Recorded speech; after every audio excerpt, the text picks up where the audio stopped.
left off here with the 4.3 third angles theorem. And then this proof is the first example of how to apply that theorem.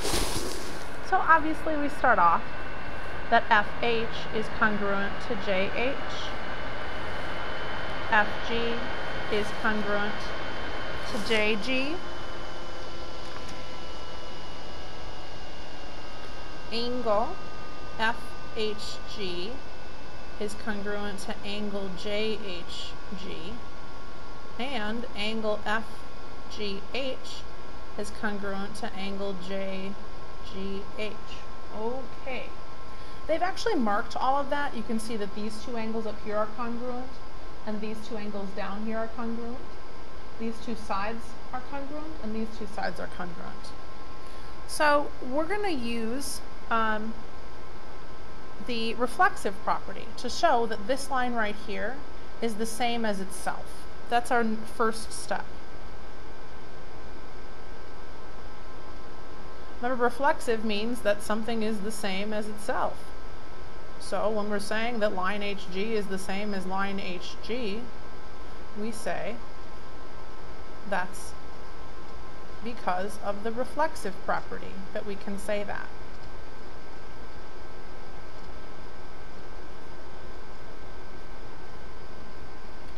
Now, the third angles theorem says that if two angles of one triangle are congruent to two angles of another triangle, then the third angles are also congruent, which means here that if these two angles match these two angles, then that angle must match that angle. So I will say that angle F must be congruent to angle J because of the third angles theorem. Now, basically what we have now is all three sides match. We started with these two and those two matching. We also identified this side as being the same as itself, which basically is the third side of each triangle. We started with these two and those two angles being the same. We proved by the third angles theorem that F matches G in congruence. So finally, if all sides are the same as all angles on the other triangle, one to the other, then we can finally say that triangle FGH is congruent to all the other parts of triangle JGH. That is our objective. So in the future, whenever they want you to prove that two triangles are congruent, that's one of the ways to do it. Just make sure all three sides are congruent and all three angles are congruent, and you've got it. So by the definition of congruent triangles, if all of this is true, then the triangles must be congruent. So if you would like to pause now and let students get all the notes down, that would be helpful.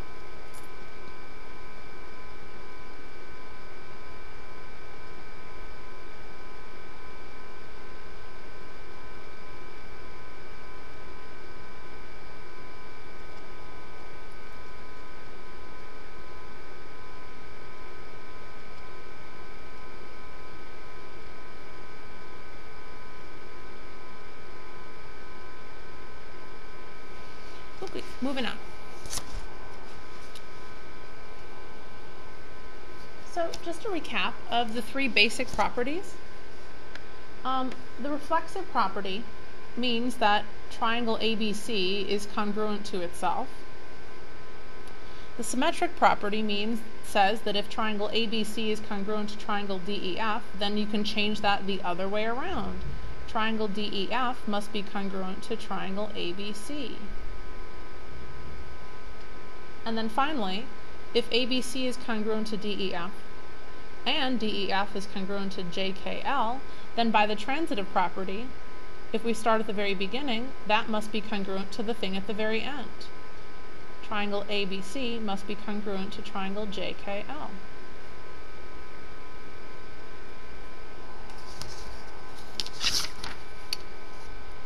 Okay.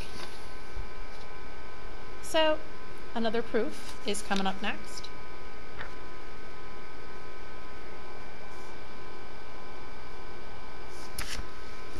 And that one says that in this diagram, E is the midpoint of AC and BD.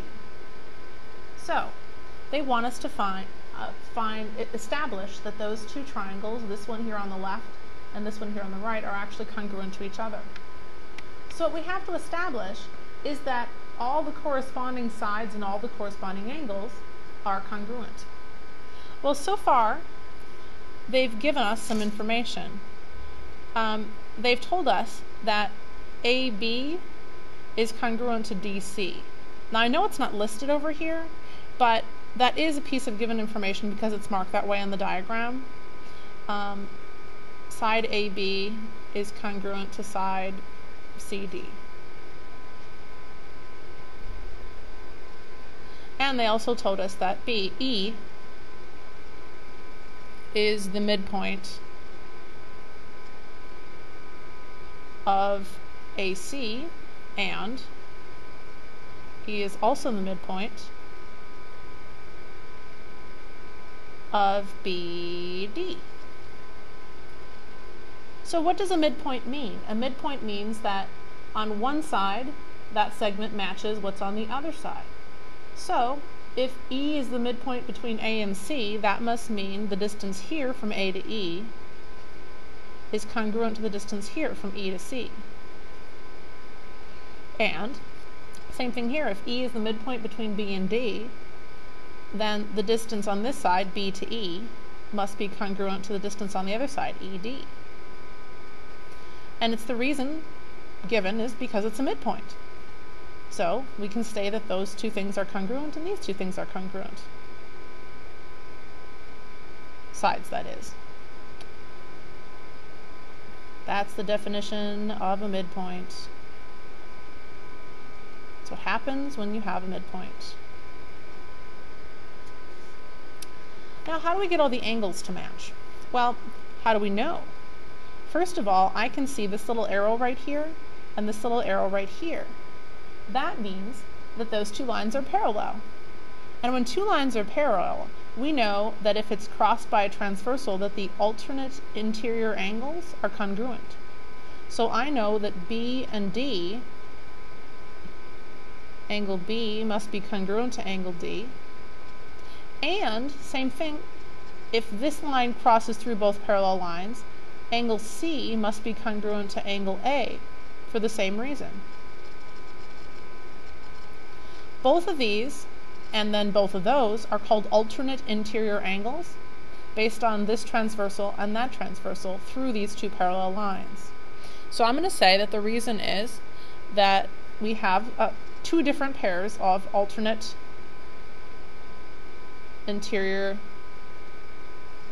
angles, and the theorem is called the alternate interior angles congruence theorem. Now we're almost there. We have all three sides congruent to all three sides over there. We have B and D matching and A and C matching. All we have to do is match this angle with that angle, and then we'll have all three sides congruent and all three angles congruent. Now this is the easy part. If you have angle E on this side, is it congruent to angle E on that side? Well, yeah, they're vertical angles. Angle AEB, that's this one on the left, must be congruent to angle CED because of the vertical angles congruence theorem. So we did it. All three pairs of sides are congruent, and all three pairs of angles are congruent. So then we can finally say that triangle ABC must be congruent to triangle CDE by the definition of congruent triangles. When all the parts match, then they must be congruent triangles.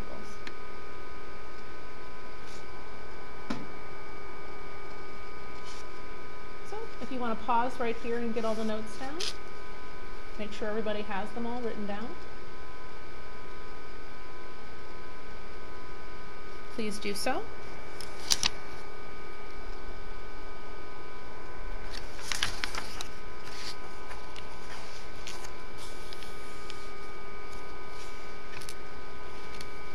Okay, and then finally from this page,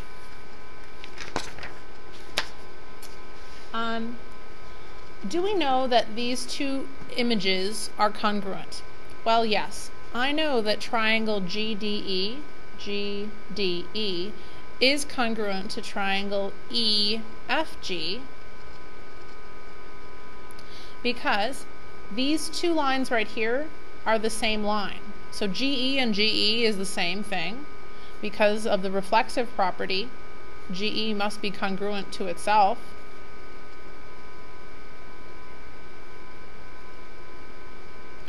I know that this angle right here would have to match this angle right here because of the third angle theorem. We have two pairs of angles that already match, so the third angles must match. Angle DGE must be congruent to angle FEG by the third angle theorem. Well, do I know that these two are the same triangles? No. These three sides match each other, but they don't match these. So even though all the angles match the other triangle, the sides going from one to the other are not matching up. So these two are not congruent.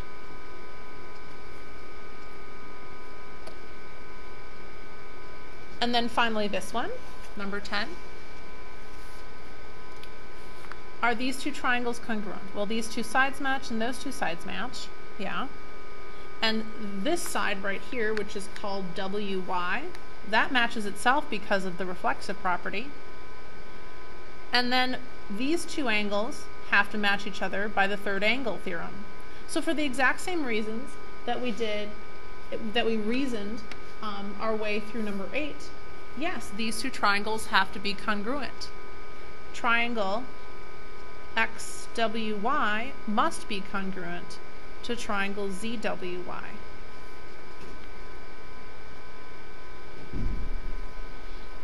All right, and then this one, how do we find the X value and the Y value? Well, this angle right here corresponds to that one right there, so we can set 5x plus 2 equal to 87. Solving that out gives us 5x equals 85, divide by 5, we get x equals 17. And then finally, this thing right here, that corner, corresponds to this one down here. And you can see that C and F, even when they name them, are corresponding, C and F. See here, it's the last one and the last one. That means those corners correspond. So 3y must be equal to 42, and divide by 3 on both sides, and you get, strangely enough, 17. Oh wait, that's wrong. Whoopsie, it's supposed to be this corner here, which ends up being 51, and then you divide and you get 17.